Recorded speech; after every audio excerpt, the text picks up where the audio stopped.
community of Bellingham. Happy Mother's Day. I'm Reverend Frank Castro-Wehr. Today I'm your service assistant. Yeah. Change in pace. And today our guest speaker is Shari Humes. We're having it's Mother's Day, so we'll have a mother do the talk today. So very much looking forward to that. And her talk title is, "O Mother God, Hands of Grace." Yeah, I know, right? Yeah, it's a good one. And today our music ministry is Kate and Marcia and Kathy.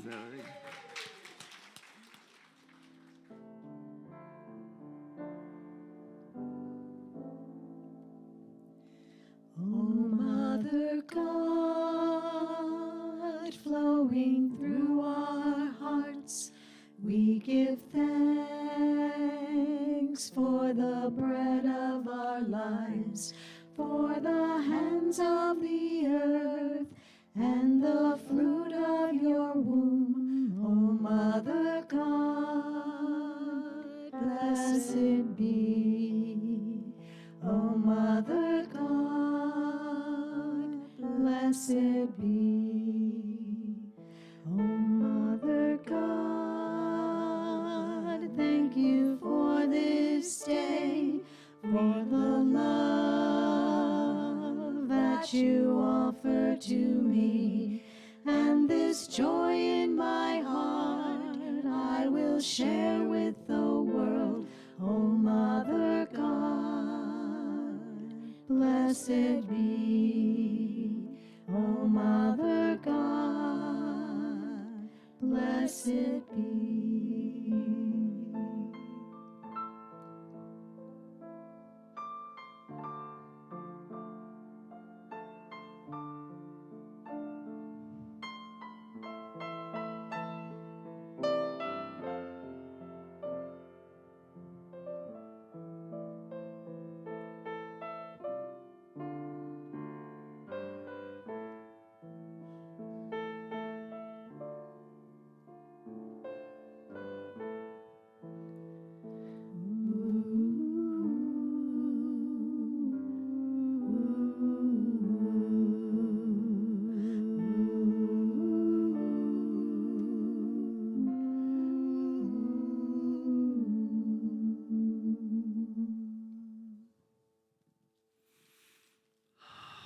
Yes, with that resonant energy, that beautiful vibration of connecting with the very divine, the Divine Mother within us. Let's just take some time to sink into some moments of prayer. So if you would, just relax your shoulders and just settle a little deeper into your seat. And as you do, allow your attention to sink a little bit deeper into your very heart space. Indeed, settle into the temple of your heart. Allow the energies and maybe the distractions and the excitement of the morning to just fade away. And you take that step, a few steps deeper into that very temple. The door opens. You walk in, and there's this place, this generous temple. It's this place within. It's calm. It's peaceful. It's abundant. It includes the abundance of the universe and the abundance of the divine love that is there for you at all times. Just the very essence of our being. And in this temple of our hearts, we now invite in the cares and concerns and gratitudes and all the things we want to bring into prayer consciousness at this point. And if there's people or situations or circumstances you'd like to bring to prayer, feel free to say them out loud now or just bring them up into your heart space.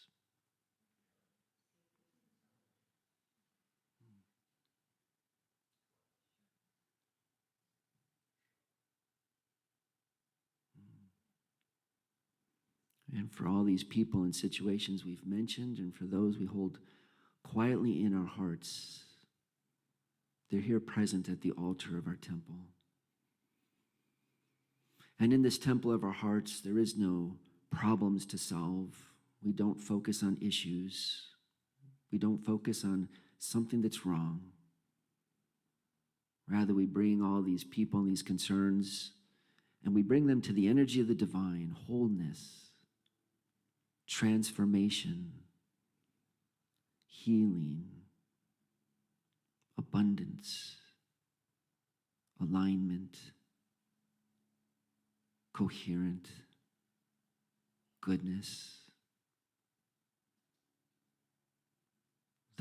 the very unity and the wholeness of the divine mind that brings all good to all situations. We bring all these to the temple. And we know our situations, the people we pray for, they are being held, they are being blessed, they are being seen in their wholeness. So it is. And now relax into your chair just a little bit more for a moment of a kindness meditation. And just let my words be your words as you sink into this time of breathing, relaxing, allowing the Spirit of the divine to be the presence of each breath. May I be peaceful, happy, and light in body and spirit. May I be free from injury. May I live in safety. May I be free from disturbance, fear, and anxiety. May I learn to look at myself with the eyes of understanding and of love. May I be able to recognize and touch the seeds of joy and happiness in myself. May I learn to identify and see the sources of anger, craving, and delusions in myself. And may I know how to nourish the seeds of joy in myself every day. May I be able to live fresh, solid, and free, and may I be free from attachment and aversion, but never indifferent. And now, let's open our energies and our mind to think of the mothers in our life. Each of us are mothers or mothers we know, wives, spouses, friends. And our energy goes out in loving kindness to all the mothers. May they be peaceful, happy, and light in body and spirit. And may they be free from injury. May they live in safety. May they be free from disturbance, fear, and anxiety. May they learn to look at themselves with the eyes of understanding and love. May they be able to recognize and touch the seeds of joy and happiness in themselves. May they learn to identify and see the sources of anger, craving, and delusion. May they know how to nourish the seeds of joy in themselves every day. May they be able to live fresh, solid, and free. May they be free from attachment and aversion, but not be indifferent. And for each of us, for all the mothers, and for all of us, may we all be peaceful, happy, light in body and spirit. And take a breath and hold these kindness meditations in your heart for a moment in the silence. In the silence.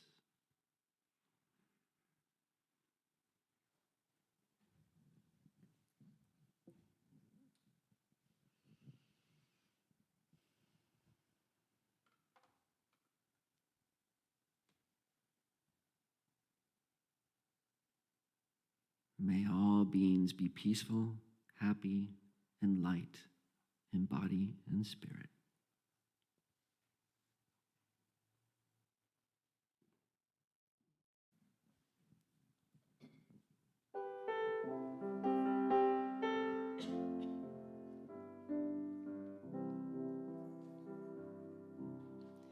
She comes sailing on the wind.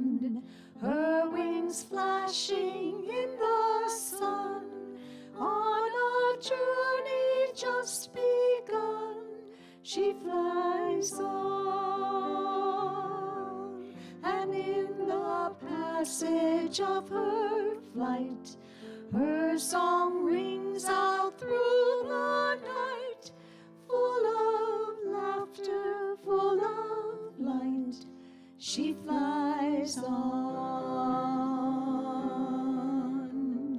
Silent waters rocking on a morning of our birth, like an empty cradle waiting to be filled.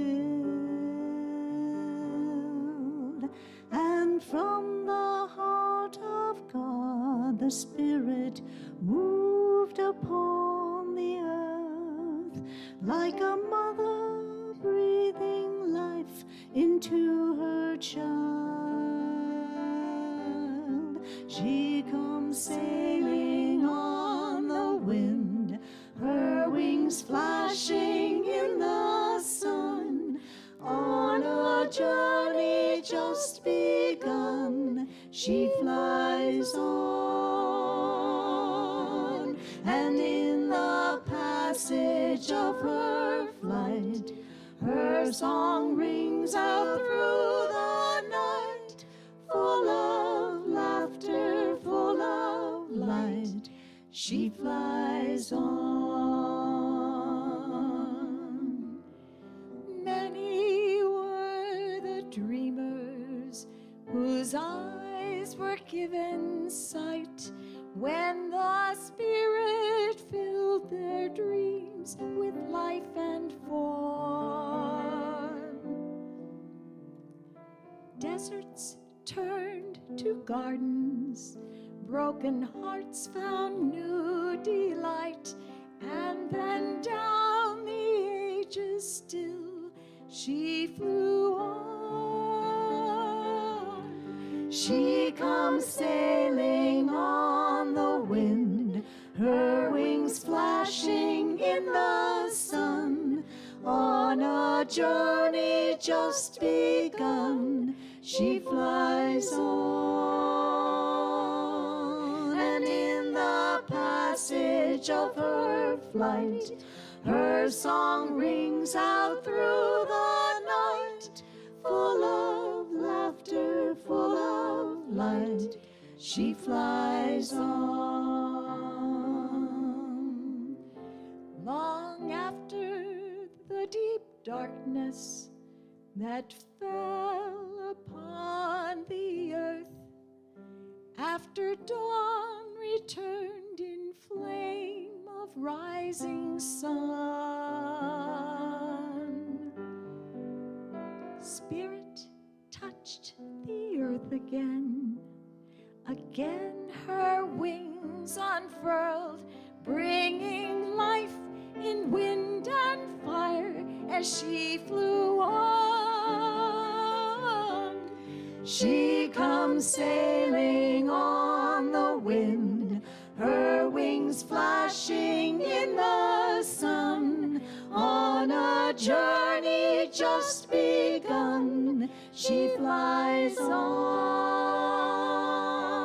and in the passage of her flight, her song rings out through the night, full of laughter, full of light, she flies on, full of laughter, full of light, she flies on, she flies on.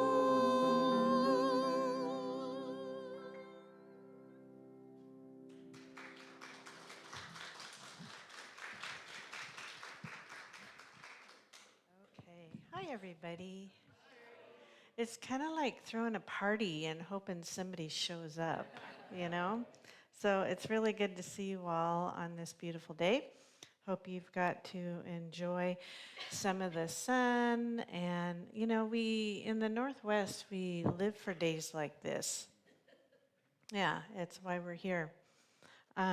gosh, I've stood behind this podium, I don't know how many times, and been mic'd up and done the meditation and been in front of you. And, really, you might think it's a hard thing to do, but it's not. And the reason why is because you're all here. And I see your smiling faces out there.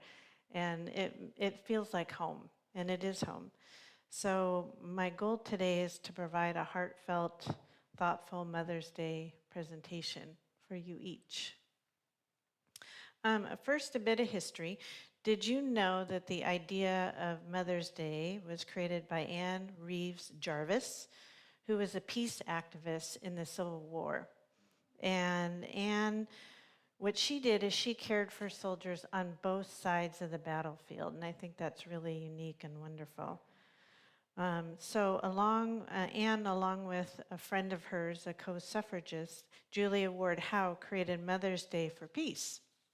And on this day, mothers would ask their husbands and sons to lay down their arms and to not kill each other, basically, so in war.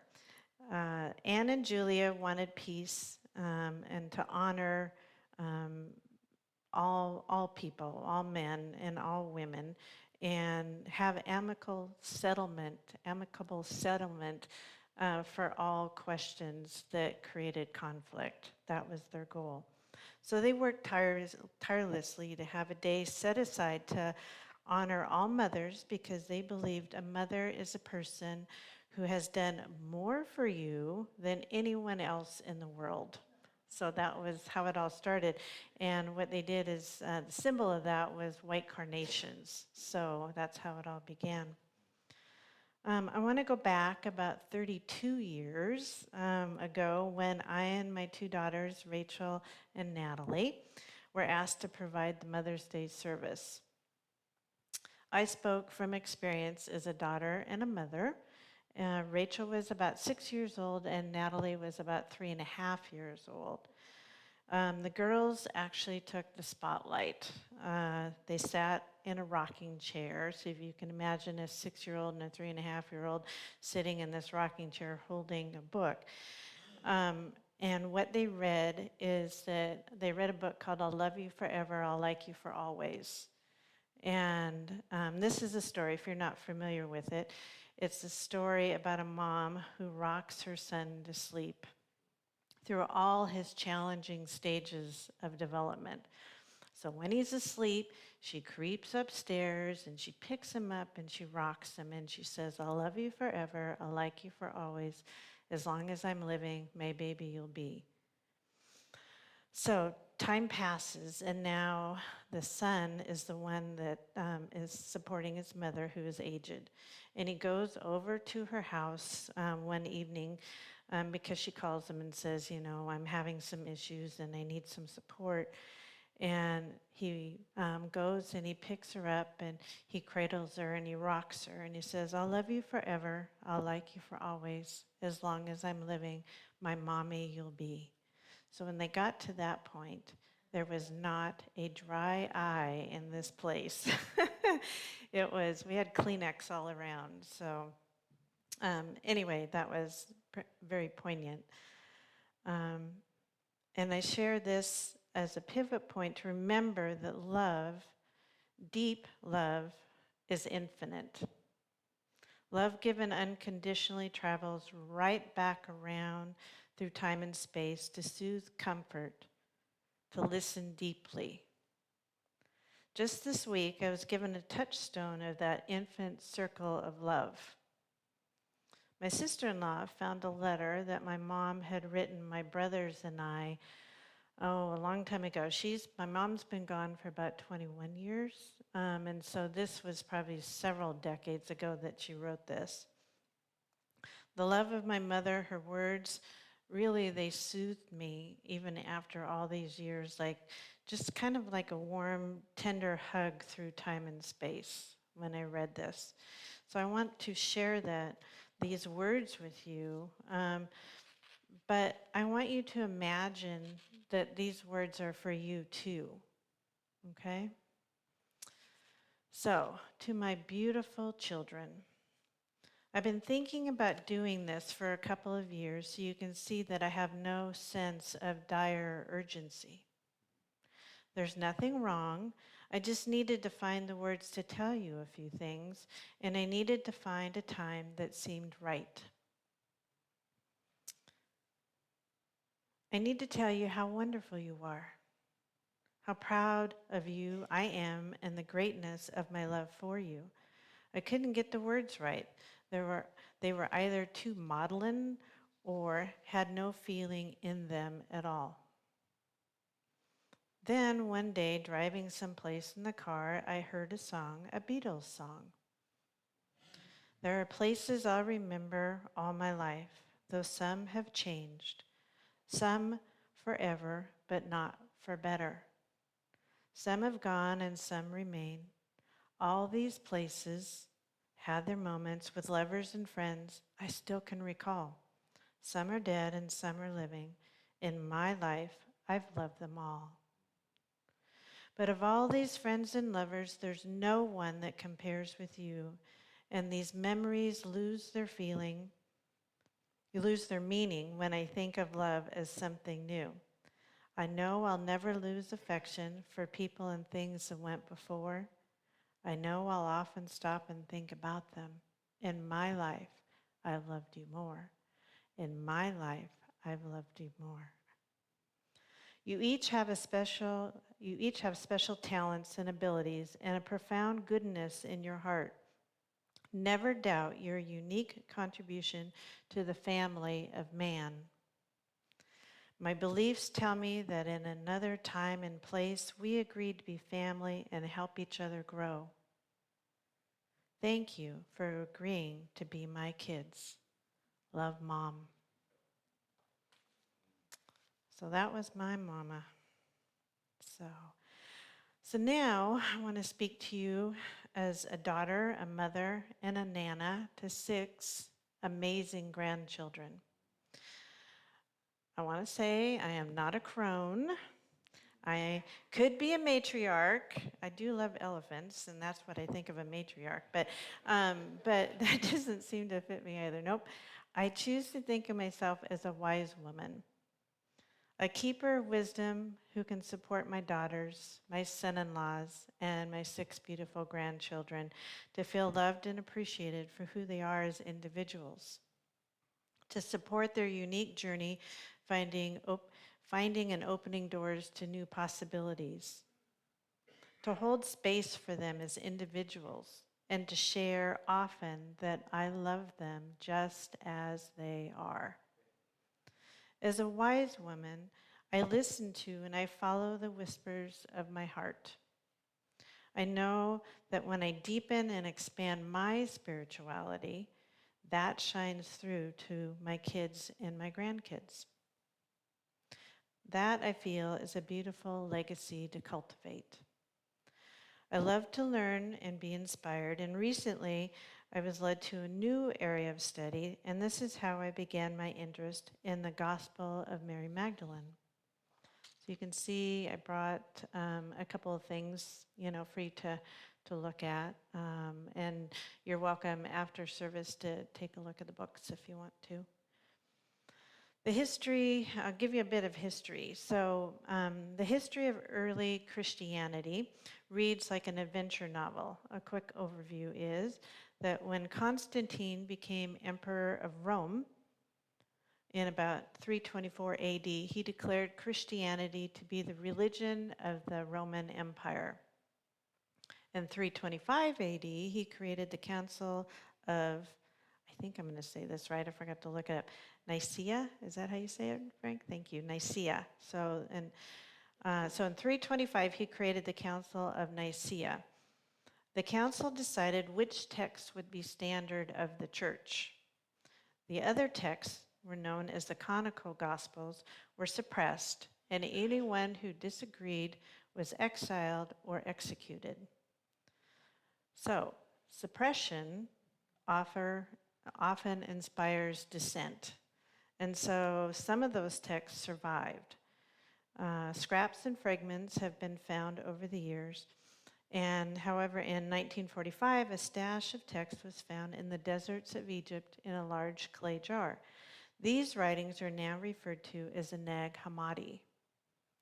These texts are viewed as the Gnostic Gospels because of their style of writing and association with a group called the Gnostics. The root of Gnostic in Greek is gnosis, meaning inner knowing or self-knowledge. The Gospel of Mary Magdalene is considered a Gnostic text. Mary Magdalene was considered the apostle of apostles. She is recorded in the books of John, Mark, and Matthew as being the first to see Jesus resurrected from his tomb. The discovery of the Gospel of Mary Magdalene occurred in Egypt in 1896, and it was kept in care in the Berlin Museum. The first translation was from Greek to Coptic, then in 1955 from Coptic to French. I'm fascinated by our new Coptic friends who have service here on Saturdays and are involved in this historical unfolding. I think that's kind of well, maybe it's a coincidence, I don't know, but I just think it's kind of cool. Yeah. So the story of how Mary Magdalene was misaligned by Pope Gregory in the year 591 AD as a sinner and prostitute is rather interesting. The Greek word for sinner Pope Gregory referred to in the book of Luke was hamartolos, and that can be translated several ways, but what it does not imply is streetwalker or prostitute. Pope Gregory's proclamation held fast and thorough for millennia. But in 1969, the Catholic Church formally apologized and repealed Pope Gregory's labeling of Mary as a sinner and prostitute, as there's no direct reference to Mary as a prostitute anywhere in the Gospels.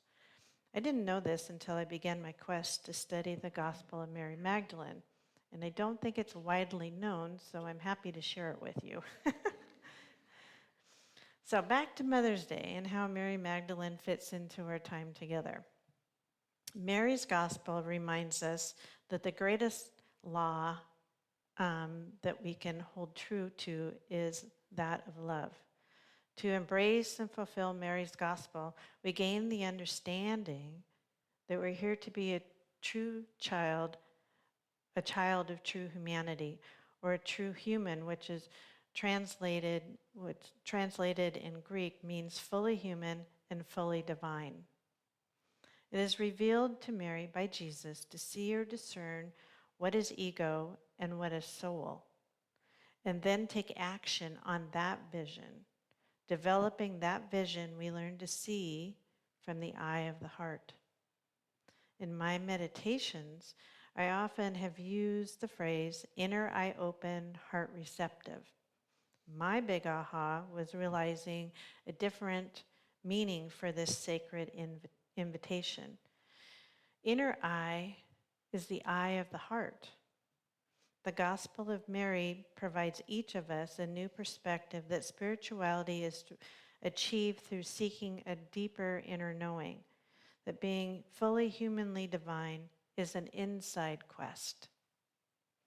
Our journey is to find a way to relate to one another with love and shared dedication so we can exist in the world as one heart, one mind of the divine. The treasure we seek is inside. In the emergence book some of us are studying, the author wrote, "There's a place within you that has never stopped seeing yourself through the eyes of love, just as a parent sees their newborn child." So I would like you to choose with soft eyes to see yourself in that way, to see yourself with soft, loving eyes. Mary Magdalene represents a fierce, unwavering love that we all have access to through our own vulnerable hearts. It's a love that renders all things sacred, from animals to angels, from the poorest to the most powerful. It's a love that sees the inherent worth of all things. And it's a love that remains through the darkest of times, even through death. Mary's love is one that restores. When I think of the love my mom had for me, an unwavering belief in me, um, a belief that, at times growing up I didn't have for myself, she had this compassion for all my physical and emotional pains. She held space for that. And I'm so completely grateful for her love. Because she was my model for mothering, I could share this same deep, heartfelt love and compassion and conviction for my daughters. And now I do that also for my grandchildren. And I think that's a beautiful legacy to pay forward. I believe that we each have this capacity to love, to be someone's ultimate cheerleader. And Mary's gospel helps each of us to remember that the truest church we can ever enter is that in our heart, where love constantly leavens. So I want to take a moment at this time together, to become fully human, fully divine. So I'm going to invite you to close your eyes. So take 3 slow, deep breaths.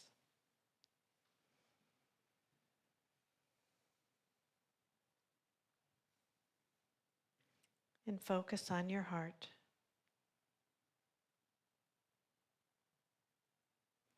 You can put a hand or your hands up to your heart.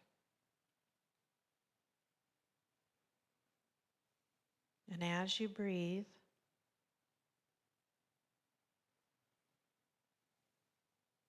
feel the warmness of your hand.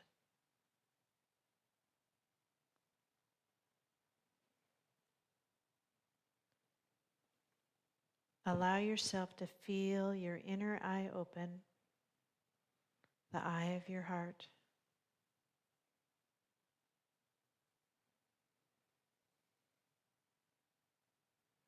The eye of your heart is the center of spiritual wisdom, providing truth and love.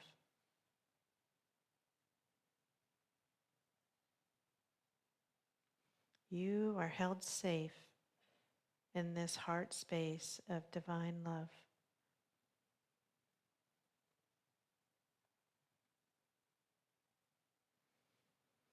Affirm within, I am the bridge between heaven and earth. I am fully divine.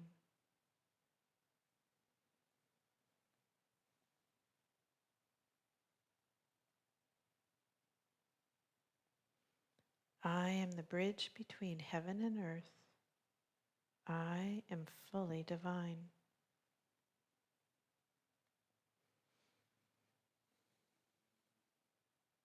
In this moment, you're embracing unconditional love, love for yourself. You're embracing the wisdom of your heart, and filled with divine love is to be fully human, fully divine. Take a few more breaths just to revel in this. And when you're ready, open your eyes.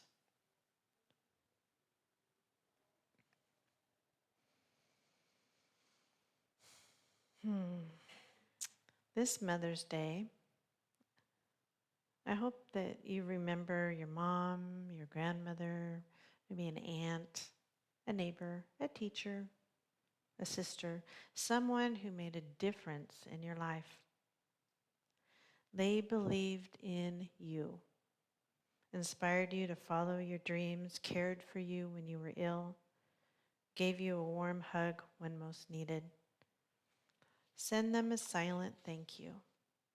They will feel it wherever they may be. Remember, we are one heart, one mind. Have a very, very happy day today. Thank you.